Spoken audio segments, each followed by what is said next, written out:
He did not say this on his own. As high priest at that time, he was led to prophesy that Jesus would die for the entire nation, and not only for that nation, but to bring together and unite all the children of God scattered around the world. So from that time on, the Jewish leaders began to plot Jesus' death. As a result, Jesus stopped his public ministry among the people and left Jerusalem. He went to a place near the wilderness, to the village of Ephraim, and stayed there with his disciples. It was now almost time for the Jewish Passover celebration, and many people from all over the country arrived in Jerusalem several days early so they could go through the purification ceremony before Passover began.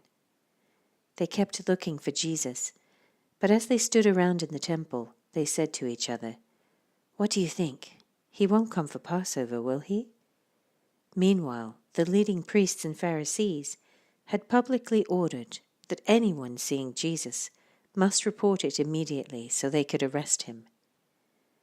6 days before the Passover celebration began, Jesus arrived in Bethany, the home of Lazarus, the man he had raised from the dead.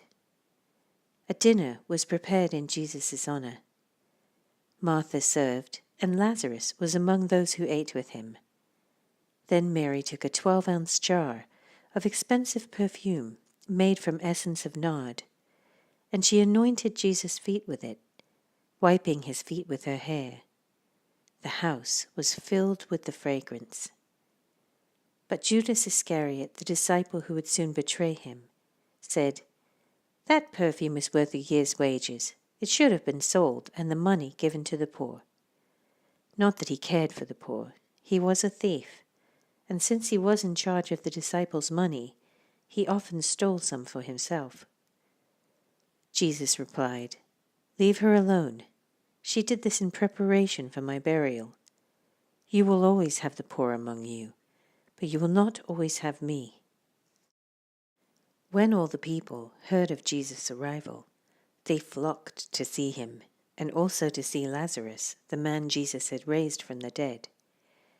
Then the leading priests decided to kill Lazarus too, for it was because of him that many of the people had deserted them and believed in Jesus. The next day, the news that Jesus was on the way to Jerusalem swept through the city.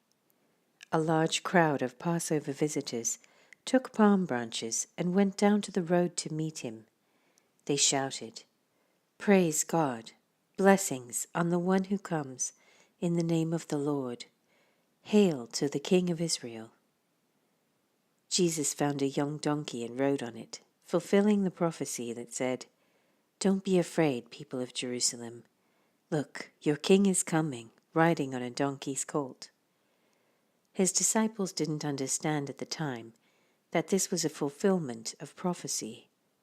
But after Jesus entered into his glory, they remembered what had happened and realized that these things had been written about him. Many in the crowd had seen Jesus call Lazarus from the tomb, raising him from the dead, and they were telling others about it. That was the reason so many went out to meet him, because they had heard about this miraculous sign.